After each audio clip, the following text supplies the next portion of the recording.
Olá, pessoal. Boa noite, Thiago. Larissa Tainá está, deixa eu ler aqui, testado médico. Beleza, tranquilo. Aí só orienta ela que a faculdade tem um protocolo aí que tem que ser feito na secretaria para abonar as faltas, tá? Então tem que entrar lá, não sei como é que está online, devem estar fazendo isso online, aí só orienta ela para fazer aí esse protocolo. Bom, vamos dar sequência aí na nossa economia política, né, ou economia em cenários globalizados, ou, enfim, né, os nomes aí da nossa disciplina. Para o 10º período é um nome, para o primeiro período é outro, mas, enfim, a economia política. Começamos hoje o segundo bimestre, então vocês já têm as notas aí, e de uma forma geral, né, aquela atividade, ela praticamente todos que responderam aí colocaram, né, a essência da pergunta, da resposta, né, que deveria ter sido colocada, que é o Estado como arquiteto aí, né, das escolhas, enfim, que as pessoas elas não têm habilidade, capacidade ou qualificação para tomar a melhor decisão em todos os cenários, especialmente dentro da complexidade que a gente vive.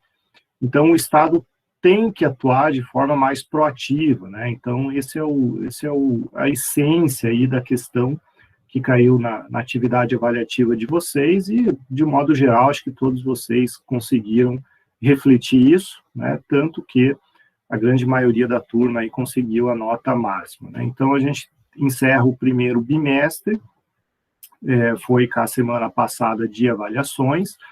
A partir de hoje, a gente continua, né, a nossa disciplina para o segundo bimestre, né? Então, agora tudo que é de hoje para frente é segundo bimestre, e o segundo bimestre não vai ser aí tão simples, vamos dizer assim, a avaliação, né? A avaliação não vai ser dessa forma, agora que a gente já conseguiu nivelar a turma, né, tanto com o pessoal que começou lá quase em janeiro, quanto aqueles que começaram aí até abril, né, teve gente que começou, então a gente já nivelou a turma, está todo mundo no mesmo ritmo, é sinal de que agora a gente pode ir para uma avaliação mais, eu não digo contundente, né, mas uma avaliação propriamente dita, né, não vai ser um texto, não vai ser uma questão única, nem nada disso.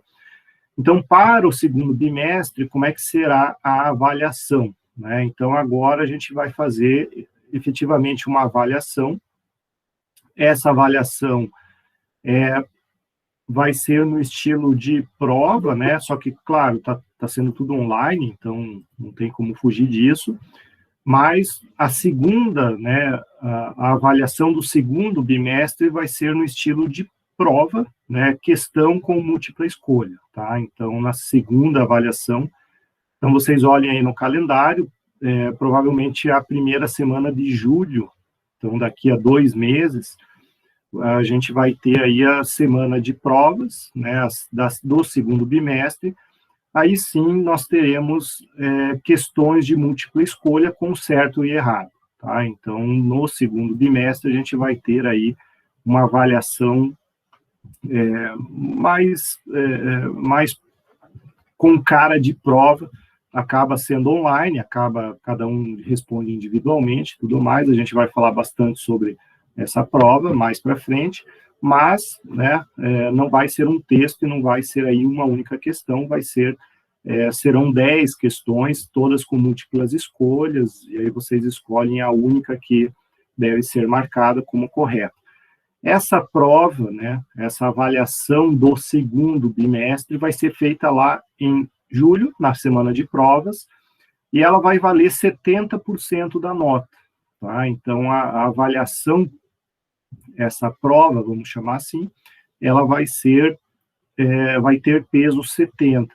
Os outros 30% serão oriundos de um trabalho que a gente vai fazer provavelmente início de junho, tá? Então, início de junho, ou seja, daqui a umas 3 ou 4 aulas, a gente marca a aula bem certinho, né? A gente marca aí o dia com antecedência, mas vocês vão ter uma atividade avaliativa que vale 30% da nota, ou seja, 30, né? Então, a gente vai falar mais sobre essa atividade, mas ela funciona mais ou menos de que forma? Vocês vão receber um texto, esse texto vocês vão receber pelo menos com uma semana de antecedência, então eu vou mandar isso para vocês nas próximas aulas, e aí, no dia da nossa aula, que a gente marcar esse exercício, eu vou divulgar a questão para vocês, né? Obviamente, não vai ser a mesma questão para todo mundo, né? Então, vai ter aí uma metodologia de cada um ter a sua questão, e eu vou divulgar essa questão exatamente no dia que a gente agendar o exercício. Óbvio que vai ser num dia de aula, numa terça-feira à noite.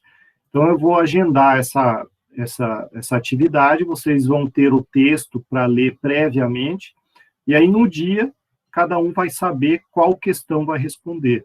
E aí vocês vão ter, né, eu vou divulgar essa questão nesse horário, 7h15, vocês vão ter até meia-noite para me mandar essa questão, né, aí eu vou colocar o e-mail, vocês vão me mandar por e-mail a resposta dessa questão.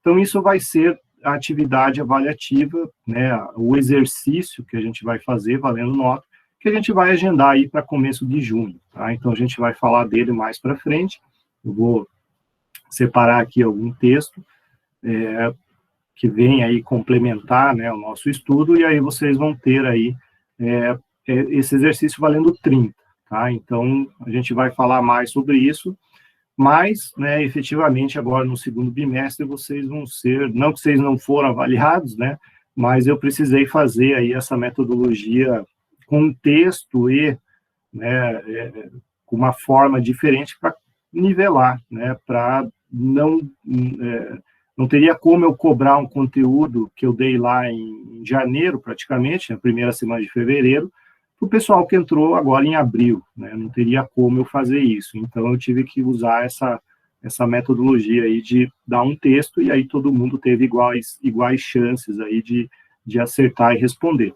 Agora, no segundo bimestre, não, está todo mundo na mesma página, no mesmo ritmo, a gente vai seguir com uma avaliação, tal como eu costumo fazer com os outros períodos, né? Eu dou aula aí na graduação em várias disciplinas, né, e todas elas eu uso essa metodologia. A coordenação nos exige aí uma avaliação em forma de trabalho e aí a prova bimestral. Então, a ideia é não ficar só nessa prova, que é o que a gente vai fazer, né? 30% da nota do exercício, 70% da avaliação lá da prova bimestral. Bom, um outro detalhe que vocês vão perceber é que o segundo bimestre ele é mais curto, né? Tirando aqueles que entraram em abril, né? Mas aqueles que estão aí desde fevereiro, o segundo bimestre ele é bem mais curto, ele vai ter aí 6 ou 7 semanas só de aula, né? Nós já estamos no dia 11, nós teremos aí em maio mais 2 semanas, e depois junho são mais 5 terças-feiras aí, em que a gente vai ter aula. Então, são 7, 8 encontros no máximo.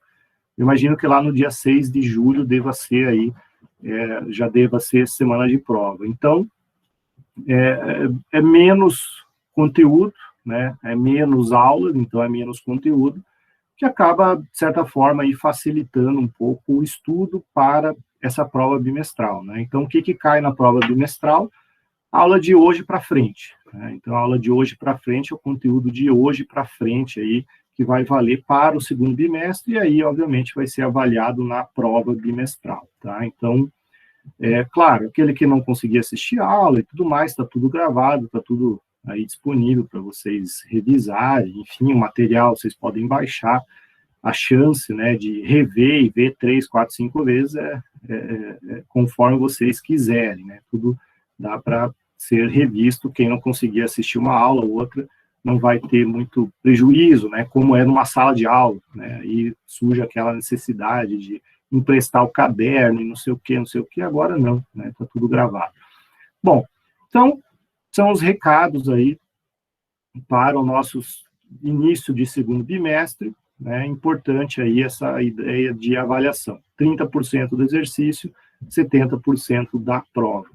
Bom, Vamos seguir, então, né, com o nosso estudo, com o nosso material, e eu vou compartilhar aqui, né, o nosso slide, que vocês já conhecem, né, nosso famoso ritmo aí de aula, trazendo, né, aquilo que vai pautar praticamente o resto do nosso semestre, que a partir de agora a gente vai começar a analisar questões macroeconômicas, né, questões macroeconômicas. Em especial, a gente vai falar das formas de atuação do Estado, né, quais são as ferramentas que o Estado dispõe para atuar na macroeconomia. Uma dessas ferramentas é o que a gente vai ver hoje, é a política fiscal, a questão de impostos, né, então de tributos. Então a gente vai ver hoje a questão da política fiscal, a gente vai ver, e até já está disponível para vocês a aula da semana que vem, sobre política monetária, e depois tem a política cambial também, né? Então, o Estado, ele atua, né, dentro de 3 grandes grupos nessa lógica macroeconômica: a política fiscal, a monetária e a cambial, né? Então, a fiscal relacionada aos tributos, aos impostos, a monetária é relacionada a juros, taxa de juros, e a terceira, né, a cambial, é relacionada aí ao controle do preço da moeda, né, a variação com relação ao dólar. Então, são as 3 grandes formas de atuação aí do Estado brasileiro para equilibrar, né, o grande objetivo sempre é equilibrar, para atender interesses tanto do produtor nacional, né, quanto daquele que importa, quanto daquele que exporta, enfim, tem que ter um certo equilíbrio aí, porque num cenário globalizado, como a gente já falou, a gente não pode se fechar e só pensar na indústria nacional, não, a gente tem que pensar na exportação e muitas vezes na importação, porque o Brasil, né, é deficiente aí de vários segmentos, em especial de tecnologia, né, e a gente vê o exemplo da vacina. O Brasil não pode se fechar aí para o mundo, não, precisa se abrir. Então, existe sempre essa necessidade aí de equilibrar a balança, e aí são as ferramentas que o Estado tem para se utilizar. Bom, para a gente chegar primeiro na ideia de política fiscal, a gente precisa só rever alguns conceitos sobre gastos públicos, né? Então, o Estado é o maior empreendedor do Brasil, né? O Estado é quem movimenta a maior quantia de valores, né? A maior quantia de pessoas, é o que mais presta serviço, ou seja, é o grande agente econômico no Brasil, né, e no mundo como um todo. Sempre o Estado tem um papel central, e ele, além dele regular, ele também atua como agente econômico, né? Então, a gente já viu, a gente já comentou, né, sobre aquelas formas de intervenção do Estado na economia, e em algumas delas ele mesmo atua como agente econômico, né? É só pegar o exemplo: Caixa Econômica, Petrobras, Correios, enfim, todas as empresas públicas aí. Bom, esses gastos públicos, né, esses valores que o Estado gasta, basicamente se dividem, né, em alguns grupos de despesas, né? Então, esses gastos públicos, eles trazem aí pelo menos 5 grupos em que eles são alocados, né? Então, isso aqui é simplesmente para fins de organizar, né, de classificar esses gastos, mas o Estado, ele tem gastos, despesas correntes, né, para que a máquina estatal funcione, né? Então, despesas aí para o Estado funcionar. Então, e o principal gasto é com o pessoal, com a folha, né, de servidores públicos. Mas, além disso, ele tem toda uma estrutura, ele precisa manter o veículo da fiscalização com gasolina, né, em manutenção, ele precisa ter papel para impressora, ele precisa ter a impressora, então, enfim, né, o Estado tem toda uma série de gastos para que ele funcione, né? Esses tipos de gastos recebem o nome aí de despesas correntes. Nós temos as transferências, que são repasses que a União Federal faz para estados e municípios para bancar programas sociais, né? Então, nós temos, por exemplo, a vacina, né? A vacina da Covid, é um programa, né? A União compra e repassa para estados e municípios realizarem a vacinação, né? Então, isso tem um custo, então são transferências. Então, ou o governo faz via, dá, né? Ele cede o produto em si, ou ele pode repassar valores, né, para que o município faça o atendimento, né? Então, existem alguns programas de saúde, por exemplo, em que a União é que repassa a verba e o município executa, né? O programa aí de atenção à saúde da mãe, né, da criança, do recém-nascido, enfim, existe uma série de programas aí que a União repassa verbas para o município executar. Nós temos os investimentos públicos, em que o Estado gasta para manter a infraestrutura do país, né? Então, novas escolas, estradas, aeroportos, portos, enfim. Temos também a questão de amortização da dívida, né? Então, o que acontece? O Brasil, muitas vezes, gasta mais do que ele tem de dinheiro, né? Então, o Brasil, ele gasta, ele precisa gastar, vamos pegar o exemplo, né, do ano passado, e desse ano está se repetindo, a questão da saúde é tão urgente que, mesmo não tendo dinheiro, o Brasil tem que, de alguma forma, custear essa vacina, esse atendimento à população. Então, o que o Brasil acaba fazendo? Muitas vezes ele acaba se endividando, né? Ele se endivida, ele pode tanto buscar recursos externos, né? Então, existem bancos de desenvolvimento aí que fazem esse empréstimo para o governo, para o Estado, né? Um deles, o mais famoso, é o FMI, o Fundo Monetário Internacional, ou o Brasil ele pode lançar mão de títulos públicos, né? Então, vamos pegar o exemplo aí do Tesouro Direto.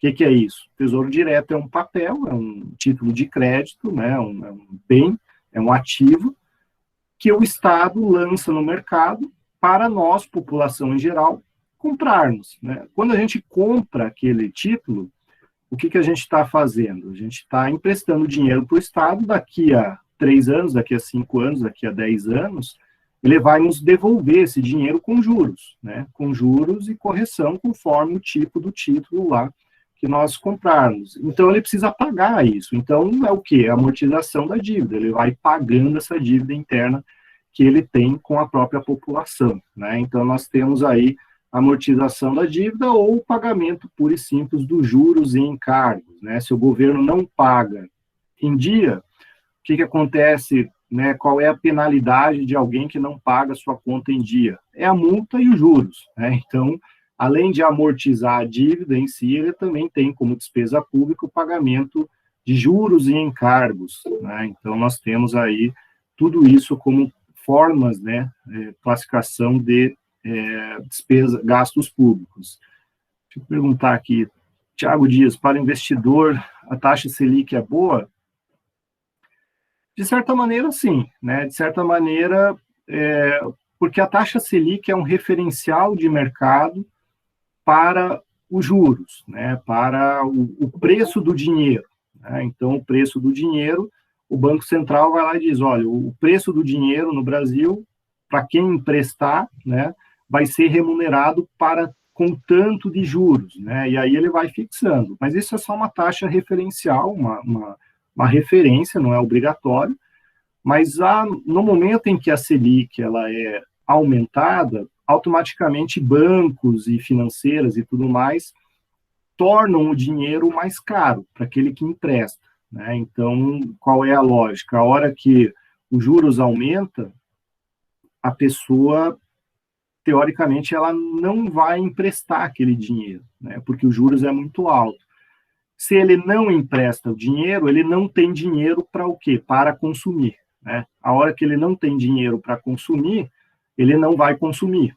E quando você não consome, o que acontece naquela lei da oferta e da procura? Se não tem procura, aumenta-se a oferta e controla-se o preço, né? Então, vai ter mais produto e menos comprador. E aí a tendência do preço ou estabilizar ou abaixar, né? Então, a taxa Selic aqui, o grande objetivo dela é controlar a inflação. Mas tem um efeito reflexo disso, né? O lado da pessoa que tem muita grana e está investindo. Então, se o Banco Central sinaliza que o preço do dinheiro é maior, é mais caro, aquele que empresta dinheiro é remunerado melhor, né? Então, a resposta sim, né? Para o investidor, a taxa Selic é boa, porque o que o investidor, na prática, faz? Ele empresta o dinheiro para o banco, né? Ele compra um papel do banco, ele empresta um dinheiro para o banco. E esse retorno, já que a média geral de juros do mercado é maior, o retorno é maior também, né? Então, para o investidor é boa. Inclusive, né, há 2, 3 anos atrás, a taxa Selic era 8, 9, 12%, chegou. Então, muita gente, eu conheço gente que chegou a vender apartamento para aplicar dinheiro, né, em alguns títulos aí do Tesouro Direto e tudo mais, porque era uma rentabilidade aí de 15, né, 15 até 20% ao ano, né? Então era melhor você pagar aluguel e ter o teu dinheiro aplicado do que você ter esse apartamento e não ter dinheiro, né? Então, ou alugar o apartamento, enfim. Então, hoje o cenário é bem diferente, né? Bem diferente. Mas, enfim, isso a gente vai falar um pouquinho semana que vem. Bom, então nós temos os gastos públicos, né? O Estado aqui gastando, né? E aí, como que faz para custear todos aqueles gastos, né? Então, no slide anterior, a gente falou que o Estado gasta um monte de dinheiro, né? Nos próximos slides, até a gente vai ver quanto, né? Para cobrir todo esse gasto, né, da onde que vem o dinheiro do Estado? Essencialmente, né, na sua grande maioria, o dinheiro que o Estado arrecada vem do quê? Dos tributos, né, dos tributos.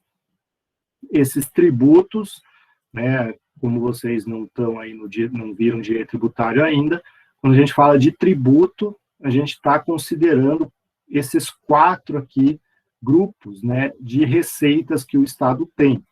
Porque tributo, ele é um gênero dentro de que em que, né, são espécies os impostos, as contribuições e as taxas, né? Então, quando a gente fala de arrecadação tributária, naturalmente, a gente vai falar de imposto, mas também é tributo a taxa e também é tributo às contribuições, né? Então, a grande fonte de arrecadação do Estado brasileiro é a tributária, que envolve aí imposto, contribuição e taxa, né? Só que não é só a questão tributária, né? Nós temos também transferências aí, a gente acabou de falar, né, que o governo federal repassa verbas para estados e municípios, ou o estado passa para o município. E existe também, né, um último tópico aqui embaixo, que é a receita patrimonial. Então, o estado, por exemplo, ele pode ter um prédio, né, pode ter um prédio lá no centro de Curitiba, e ele pode alugar para um banco, né, não tem problema nenhum, desde que ele faça lá uma licitação, desde que ele siga as normas de direito administrativo, ele pode alugar um prédio. E esse aluguel gera uma receita, né? Então, também existe uma receita patrimonial aqui do Estado, aluguéis ou lucros de empresas públicas, né? Vamos imaginar que a Petrobras não, porque não é empresa pública, mas vamos pegar que a Caixa Econômica lucre, né? Tem um lucro lá de 50 milhões no ano. O Estado tem 50% lá das ações, 25 milhões de lucro. Então, tem a receita também, que não é tributária. Mas, basicamente, da onde que o Estado brasileiro arrecada, da onde que ele arranja dinheiro para fazer todos aqueles gastos que a gente viu no slide anterior, é por meio do tributo, da carga tributária. E aí, claro, a gente não vai avançar aqui nessa classificação, né? Isso aqui exige um conhecimento mais avançado em direito tributário, vocês vão ter lá no 9º e 10º período, né? Então vai demorar um pouco, tirando Marcela e Milene, né? Que já estão aí, já viram essa questão. Mas, enfim, o tributo, ele se divide em pelo menos 5 espécies, né, e aqui eles foram organizados em impostos, contribuições e taxas, né, que é uma classificação mais tradicional. Dentro dos impostos, existe uma outra classificação, né, então, pegando tributo, gênero, espécie, imposto. Essa espécie, impostos, elas podem ser divididas também em duas, né? Impostos diretos e impostos indiretos. Por que tem essa classificação aqui? Basicamente, isso aqui é uma verificação financeira, né, da questão tributária. Quando a gente fala que o imposto é indireto, aí a gente pega sempre, né, com maior ênfase, o ISS, o ICMS, o IPI, são aqueles impostos que incidem sobre a circulação do bem ou do produto. E aí o que acontece? Já que o objeto que está sendo tributado é uma coisa ou é um serviço, aquele que vende, comercializa aquele bem ou serviço, ele simplesmente repassa o preço da carga tributária no preço do produto, né? Então, é aquela coisa, né? Vamos imaginar lá o litro de leite, tá lá, seja R$3, desses R$3, talvez 60 centavos, 70 centavos, sejam só de tributos que estão em cima do litro de leite. O produto, quem é o responsável por pagar esses tributos? Dentro da cadeia produtiva, geralmente é o fabricante e o varejista, né? Aquela relação entre a cadeia produtiva, né? O fabricante, o atacadista, o varejista. São esses três que, teoricamente, são os responsáveis pelo pagamento do tributo.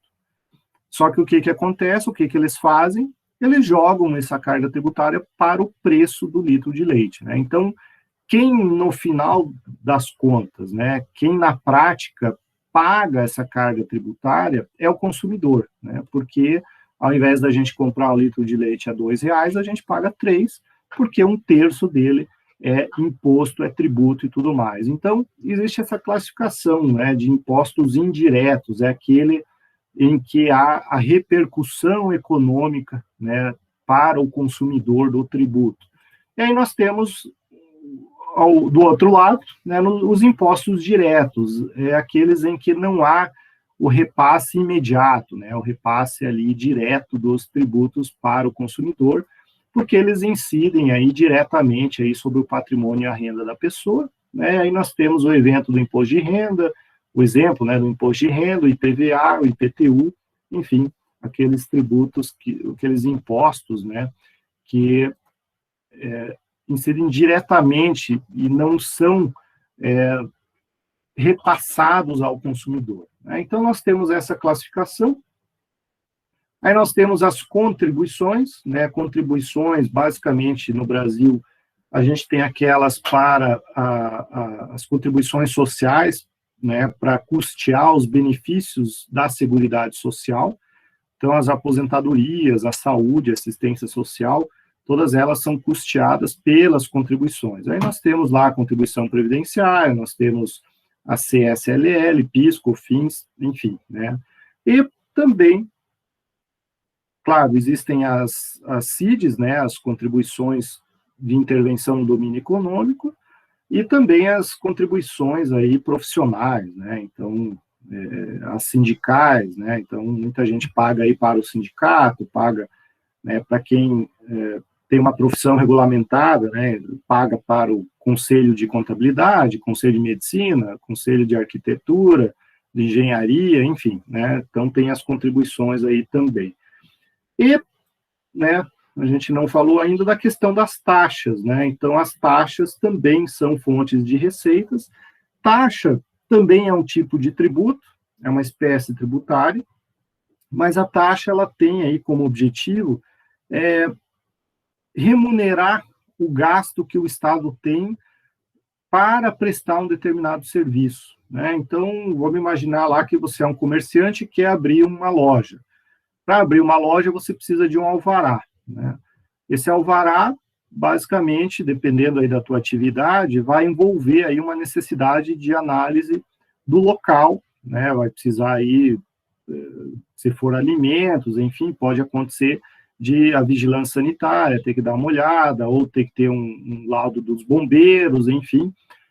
Então, vai exigir uma movimentação da máquina pública. A taxa serve para quê? Serve para remunerar, né, para cobrir esse custo que a máquina pública vai ter para emitir aquele teu alvará, né? Então, a gente tem o alvará, a taxa em razão aí da prestação, né, de um serviço, ou a gente tem a taxa aí em razão do poder de polícia do Estado, né? Então, a gente tem a polícia funcionando, a gente tem, enfim, né, você vai fazer um evento, precisa lá da cobertura da polícia, né? Precisa que a polícia faça segurança, vai ter que remunerar por meio aí de valores que são cobrados por taxas, né? Então, taxa também é um tipo de tributo com essa finalidade específica aí de remuneração.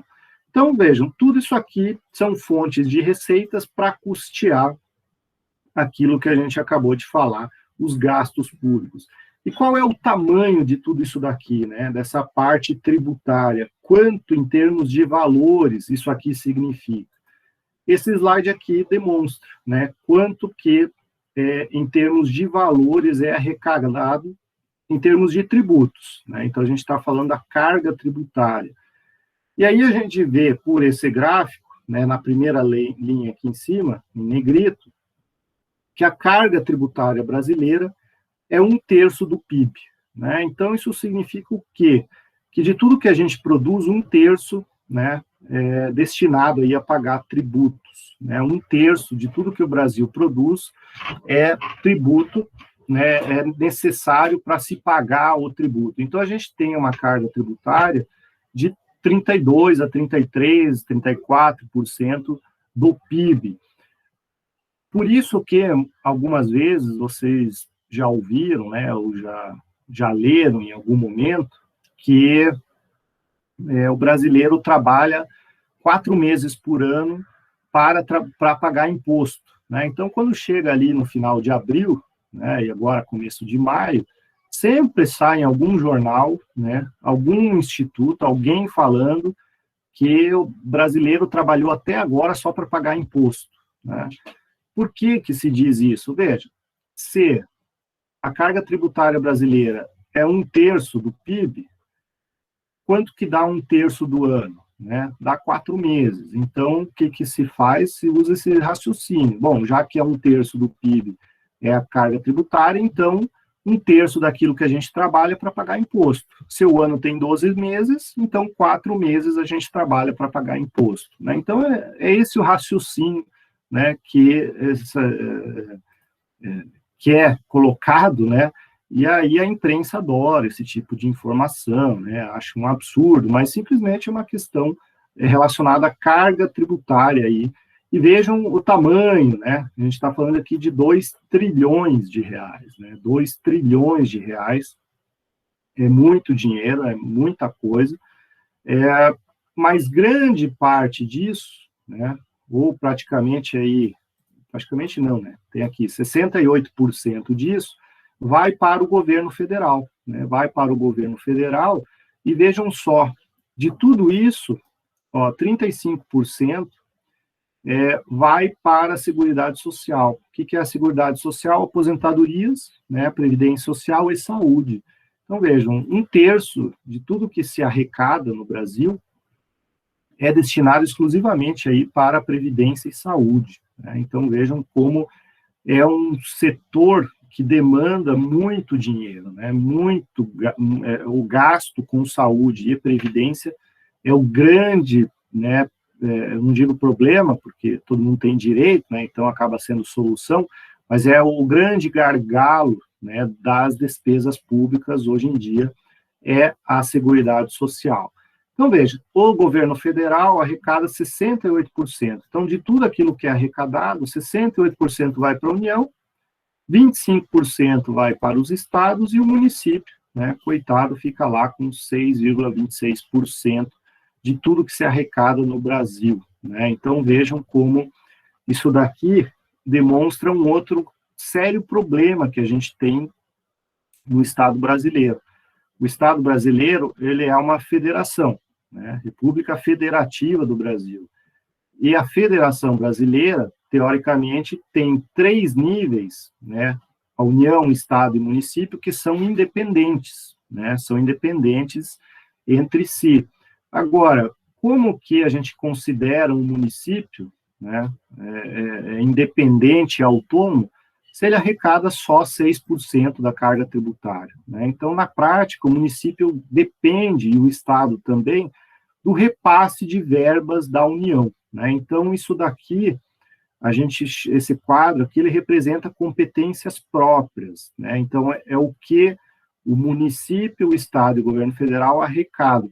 Só que parte desse dinheiro aqui que a União arrecada, né, em específico esse orçamento fiscal aqui, esse 24%, grande parte desse valor é repassado para estados e municípios, né? Então, a gente tem aí um repasse.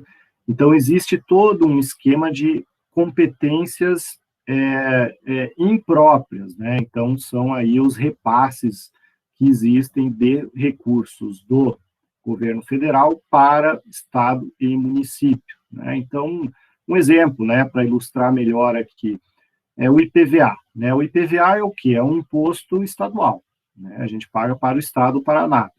Só que metade desse IPVA, ele é repassado pelo estado, que é para onde a gente paga, para o município em que está emplacado o veículo, né? Então, o que acontece? O IPVA é um imposto de competência própria do Estado, né? Só que parte, no caso do IPVA, metade do IPVA, ele é repassado para o município, né? Então, o município, ele recebe bastante verbas da União e dos estados aí, para ele ter um mínimo de autonomia, né, financeira aí, para ele conseguir trabalhar. Mas, enfim, vejam como o nosso PIB aqui, como a nossa carga tributária é significativa. Não é a mais alta do mundo, não é a pior de todas, nem nada disso, mas ela é alta. Ela é alta, considerando a qualidade dos serviços públicos que a gente tem, né? E aí um outro dado interessante, né? Eu não sei se aí, lá na 15 ainda tem isso, o tal do impostômetro, né? Já faz alguns meses, aliás, mais de um ano que eu não vou para lá, mas enfim, tem o tal do impostômetro, né? Aí fica aquele relógio lá com um monte de número lá, rodando. Quem olha pensa assim, caramba, como é que esse relógio consegue calcular todos os impostos que são pagos no Brasil? Na verdade, ele não calcula coisa nenhuma, né? Ele pega esse valor aqui, né? E ele divide lá por 365 dias, né? Vezes 24 horas, e aí ele faz aquela contagem, né, como se fosse contando, né, os impostos pagos ali segundo a segundo. Mas, na verdade, ele pega esse valor total aqui, ele vai distribuindo no tempo aí para dar a noção, né, de quanto imposto é pago no Brasil. Enfim, né, a FEComércio adora fazer esse tipo de crítica. Bom, isso aqui é a carga tributária brasileira, né, divididos aí entre os entes federativos. E aqui no próximo slide a gente vê isso comparado com outros países, né, aqui em específico da América Latina, né? Então vejam que a carga tributária do Brasil é grande, né? Em termos de América Latina, né, o Brasil é o maior de todos, tem a maior carga tributária. Essa carga tributária brasileira, ela é equiparável à França, à Itália, né, à Espanha. Então a gente tem uma carga tributária, né, equiparável aí a países europeus. Mas aí que é a grande crítica, né? O nosso transporte não é igual ao europeu, nossa infraestrutura de portos, aeroportos não é igual à europeia, nossa estrutura de educação está longe, né, anos-luz distante da europeia, a nossa segurança pública é uma das piores do mundo, né? Então, qual que é o problema do Brasil? A gente paga tributo um valor significativo, só que o serviço que o Estado nos presta é muito ruim. Aí qual é o problema? A gente tem que buscar uma educação, uma segurança, uma saúde na iniciativa privada, que é o que vocês estão fazendo aqui hoje, né? Então, qual é a lógica? Bom, se eu pago um monte de imposto, eu quero uma educação pública de qualidade, né? Mas não tem, ou se tem, ela é muito escassa, é para poucos. Aí o que vocês estão fazendo? Vocês estão, além de pagando tudo isso de imposto, vocês estão pagando aí mais 1.000 e pouquinho de mensalidade para ter uma educação, né, superior aí. Professor, Oi, diga lá. eu tinha visto aqui no Google, no impostômetro está 900 e não sei quantos bilhões. Pode ser, porque a gente está chegando no meio do ano, né? Então, se a gente pegar esse número aqui e dividir por 2, vai dar 1 bilhão e 50, mais ou menos. Então, até junho, vai dar 1 bilhão e 50 e para fechar 2 trilhões e 100 no final do ano, né? Então, esse impostômetro é ilustrativo, ele não é nenhum dado científico aí. O que serve, né, e eles usam de parâmetro é isso daqui mesmo. Bom, então essa é a nossa carga tributária, aí só para vocês terem uma noção de tudo que se arrecada, como é que isso funciona. Bom, esse setor público, né, qual é a dinâmica, né, como é que é o movimento que essa questão de arrecadação, Estado e tudo mais, ele representa. Então, veja, nós temos, né, uma sociedade, somos nós, que paga impostos, né, que pagam tributos para o Estado. Então, nós temos o Estado aqui. Esse Estado, ele pega esse nosso recurso e faz, né, todos os investimentos, os gastos públicos, fornecendo bens e serviços, né? Então, teoricamente, a sociedade que paga tributo, ela recebe em troca o quê? Né? Uma infraestrutura institucional. Então, você quer, vamos pegar um exemplo aí positivo, né? Se tua casa, o teu carro começa a pegar fogo, você liga para o bombeiro, né? Meia hora tem um caminhão de bombeiro lá apagando o teu incêndio. O que é isso? Isso precisa de dinheiro do Estado para custear, né? Não existe milagre, né? Manter um caminhão funcionando, um funcionário, né? Um policial militar, que é o bombeiro, ir lá e apagar. Então, veja, o Estado, ele presta um serviço, né, para as pessoas, ele regula o mercado, ele cuida da concorrência, ele faz uma realocação de recursos, ele tenta redistribuir renda, né? Então a gente vê aí o auxílio emergencial, um exemplo bastante atual disso, né? Então ele tenta redistribuir renda visando aí estabilidade e crescimento, né? Então, em troca de tudo isso que a gente paga, o Estado, ele fornece bens e serviços aí para a sociedade,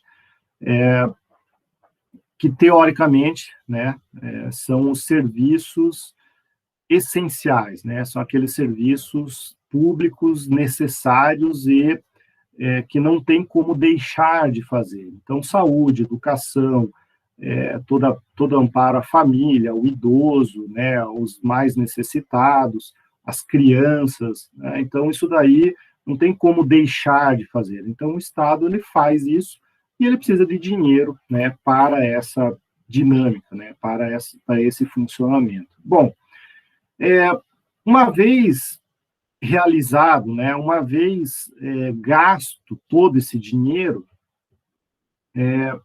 existe aí, né, ao final do ano, né, a verificação do resultado primário fiscal, que é aquilo, pega tudo que arrecadou e faz, né, na matemática, uma operação aí, vê tudo que gastou, e aí você vê, se sobrou dinheiro, você tem um superávit, né, um superávit primário. Se você gastou mais do que arrecadou, você tem um déficit, né, e é exatamente o que aconteceu aí, e já, acho que pelo segundo, terceiro ano consecutivo, o Brasil gasta mais do que arrecada, então o Brasil tem um déficit que ano passado foi bastante acentuado em razão da pandemia. Esse ano se flexibilizou de novo, né? Então o gasto com a saúde pode ser deficitário, né? Ou seja, o Brasil pode gastar mais do que tem com a saúde.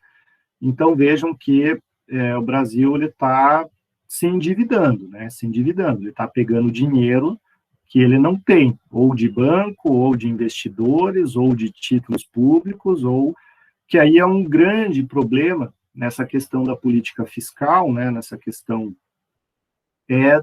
da dúvida que o mercado tem se o Brasil vai conseguir pagar esse valor, né? Então, vejam só como uma coisa está sempre ligada à outra. Imagine o Brasil está se endividando, né? O Brasil e o mundo inteiro está se endividando para pagar aí as contas da Covid. Uma das formas, né, e um jeito bastante tradicional do Estado obter dinheiro é emitir títulos públicos, né? Vamos pegar aí o exemplo do Tesouro Direto. As pessoas estão comprando esse Tesouro Direto em troca de juros, né? Em troca de juros, daqui a uns anos você vai receber esse dinheiro com juros, ok. Só que qual é a certeza que o Estado vai te pagar daqui a alguns anos, né? Então vejam como o investidor, ele olha aquele título público, aquele Tesouro Direto, não só na questão dos juros, né? Puxa vida, daqui a 5 anos eles vão me pagar, sei lá, né, tantos, 20% de juros. Só que o investidor, ele olha por um outro lado também, falando, opa, mas espera lá, se o Estado brasileiro continuar nesse déficit público, ano após ano, talvez daqui a 5 anos o Brasil quebre, né? E aí o que impede simplesmente de chegar um presidente, baixar lá um decreto, uma lei, falando assim, ó, eu não vou mais pagar essa dívida pública, não vou mais pagar, não tem dinheiro. E aí, né? E aí você vai chupar o dedo, né? Você vai ficar com um prejuízo enorme. Então, vejam, os títulos públicos, né, e essa questão aí de mercado, ela envolve tudo isso, né? Então, os títulos públicos, a cada notícia ruim do governo, os títulos públicos muitas vezes perdem valor, né? Em razão desse medo de que o Brasil não vai pagar a dívida dele, como o Marcelo bem sinalizou aí com relação à Argentina. Então, o que acontece? O Brasil, ele criou desde 2001 uma lei para que um determinado governo não quebre o Brasil, né? Não faça isso, não dê o calote, que é a famosa lei de responsabilidade fiscal, né? Então, existe uma lei que exige, né, que as contas fechem no zero, né? Então, só pode gastar aquilo que arrecada. Só que essa lei de responsabilidade fiscal, ela tem um grande problema, porque ela é alterada a cada problema concreto que surge, né? E um deles é a questão da pandemia, né? Então, é uma lei, é algo importante, algo que tem mantido um certo equilíbrio nas contas, mas não é garantia de nada, né? Então, a gente vê aí um certo risco, né? Um risco pequeno, claro, né? Não é o Brasil, um país que dá um calote, né? Que simplesmente não paga os investidores. No primeiro momento, simplesmente a dívida some, né? Você dá o calote, tudo bem, mas para frente, né? Quem que vai investir dinheiro num país que dá calote nos outros? Ninguém, né? É a mesma coisa você ter o nome no Serasa, você, né, dar o golpe aí em algum banco, você nunca mais vai conseguir nada na vida, né? Você vai ter que usar a laranja, vai ter que usar o CPF do irmão, enfim, porque você não vai mais conseguir fazer nada na tua vida. É a mesma lógica do Estado, né? Se o Estado dá o calote, ele pode dar, mas ele vai simplesmente quebrar, né? Ninguém mais, em sã consciência, vai investir num país que dá o calote, e aí, né, um país sem investimento é um país fadado ao fracasso, né? Porque o país não tem condições de sobreviver sem a iniciativa privada. A iniciativa privada é o motor aí da economia, né? Então, nós temos o resultado do setor público. Avançando aqui, a questão da dívida pública, né, que eu falei, é o quanto se gasta aí, né, o gasto que o país, um determinado estado tem, e ela pode se classificar aí de várias formas, né, de várias óticas. E aí a primeira forma de classificar a dívida pública com relação à forma pode ser uma dívida mobiliária, né, uma dívida em razão aí de imóveis, ou pode ser uma dívida contratual, né, de obrigações, contratos aí que o Brasil tenha. Essa dívida pode ser em reais ou em dólar, né, ou qualquer outra moeda externa, né, então também tem isso daí. Essa dívida pode se dar aqui em razão de uma atuação estatal na iniciativa privada, né, então é reprodutiva, ou com a atuação aí da máquina estatal, né, do funcionalismo, do Estado propriamente dito, né, porque o Estado ele atua tanto como Estado, né, como governo, mas também como agente econômico. Então, reprodutivo aqui é o agente econômico, a peso morto é o Estado em si, né, a máquina estatal.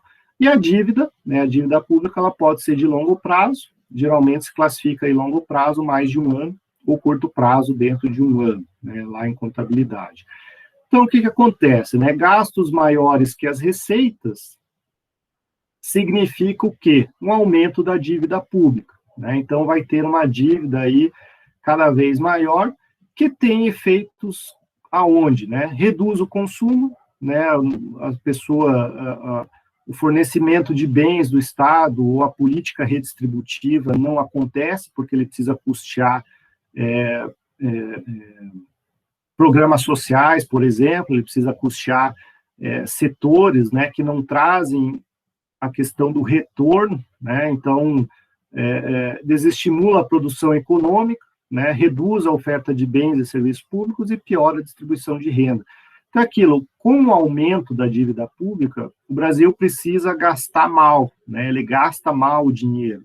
Basicamente, ele vai pagar o quê? Vai pagar juros, vai pagar aí situações que não trazem um retorno. Então, o Brasil não vai conseguir investir em infraestrutura, não vai conseguir prestar um serviço bom, não vai ter estrada, não vai ter aeroporto, não vai ter porto, não vai ter, enfim, não vai ter uma estrutura boa para a iniciativa privada trabalhar. Né? Então, o efeito da economia, né, é muito ruim, porque aí a iniciativa privada sofre ao mesmo tempo, e no momento em que a iniciativa privada continua pagando muito imposto, mas não tendo o Estado a infraestrutura necessária, o que a iniciativa privada vai fazer, principalmente no mundo em que a gente vive aí globalizado, simplesmente vão embora para outro país, né? Simplesmente vão pegar aqueles milhões de dólares que eles têm e vão investir lá no Chile, vão investir no Paraguai, vão investir em qualquer outro lugar que dê uma estrutura digna para essas empresas, né? Então, esse é o grande problema aí da questão do equilíbrio fiscal, né? Então, nós temos, né, um dos grandes efeitos, né, dessa política fiscal desequilibrada, né, que aí muito bem perguntou lá o Thiago Dias, né? Então, essa política fiscal desequilibrada, ela na prática vai significar que o Estado ele vai ter que pagar juros e a dívida, né, para bancos e para investidores. Então, o Estado brasileiro precisou emprestar muito dinheiro, né? E aí, com o receio de que o Estado não vai pagar, o que você faz? Olha, eu até te empresto dinheiro, mas como eu tenho medo que você não vai me pagar, eu te empresto com juros bem mais altos. É a lógica de qualquer banco, né? Se ele desconfia da tua cara, ele põe juros lá em cima, para cobrir o risco, né? Então, o que acontece? Esse Estado que está aumentando sua dívida vai precisar de mais dinheiro. Ele vai emprestar esse dinheiro por meio de bancos, por meio de fundos internacionais ou títulos públicos. Só que como existe uma desconfiança, os juros vai ser maior. Então, o Estado vai pagar mais caro por aquele dinheiro. E aí, automaticamente, no momento em que ele devolve, né, ele paga esse investidor, ele vai estar devolvendo com juros maiores. Então, é melhor para o investidor, né, para o rico. E aí, isso tem o grande efeito, né, de deixar o rico mais rico e o pobre mais pobre, né, porque o Estado deixa de atuar naquela ideia de redistribuição de renda, né, o Estado ele deve buscar também o equilíbrio aí social. Então, nós temos aí, né, essa política fiscal, né, que vai buscar fazer o quê? Estabilizar esse cenário, né, controlar a inflação e dívida pública, para estimular o crescimento aí, né, da economia. E aí nós temos três formas de atuação, né, três olhares que o governo pode ter ao exercer a política fiscal, né? Então, essa política fiscal que é o quê? É tanto o controle de gastos, né, quanto a questão da arrecadação, tanto na questão de carga tributária, né? Então, a política fiscal, ela ela envolve esses dois braços, né, arrecadação e aplicação do dinheiro. E aí nós temos a teoria contracionista, né, que visa controlar a inflação, mas desestimula o consumo e investimento, né? Então, você aumenta a carga tributária, e aí, como o produto fica muito caro, né, simplesmente você não compra, né? Quando você não compra, você não consome, lei da oferta e procura, você não tem procura, né, cai o preço, né? Então, existe a forma contracionista, existe a forma expansionista, né? Você desonera alguns setores da economia para estimular o crescimento, mas aí aquele setor vai ser aquecido e vai gerar inflação, porque existe muita procura, né? Se a oferta não acompanha a procura, aumenta o preço, né? Gera inflação. Ou uma política neutra, né? Você não aumenta nem diminui os gastos públicos, aí não tem inflação, né? Então, a ideia sempre econômica é, claro, buscar o equilíbrio, a estabilidade, mas em alguns momentos o Estado precisa atuar em prol de algum setor, de algum segmento, né? Então, vamos pegar o exemplo atual, questão da saúde, né? Então, o Brasil está aumentando o seu gasto, né, na esfera da saúde, porque necessita. Então, essa teoria econômica que sempre deve estar em equilíbrio, ela não pode ser vista de uma forma cega, né? O Estado ele não pode olhar só o aspecto da estabilidade, ele precisa ver a necessidade da população, mas aí são fatores aí bastante pontuais, né? São fatores aí bem específicos que justificam, e é por isso, né, que o nosso Congresso tem atuado aí, tem autorizado já 2, 3 vezes seguidas,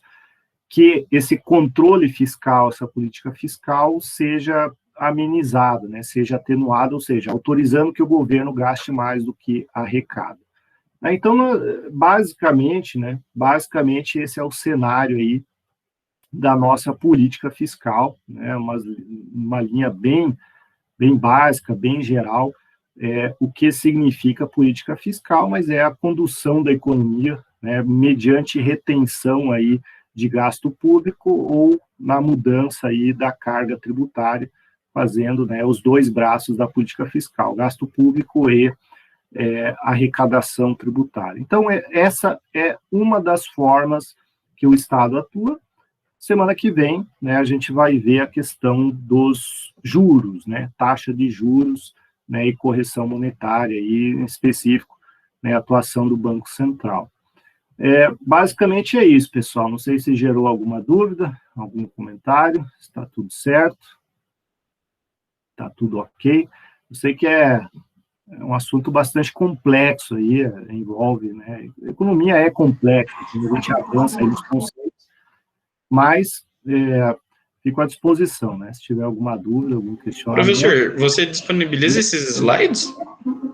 Sim, eles estão sempre no portal do aluno, né, você vai lá e busca material de estudo, você clica lá, ele vai ter para baixar esse PowerPoint, vai estar sempre lá para vocês, todas as aulas, né, Ah, tá, obrigado.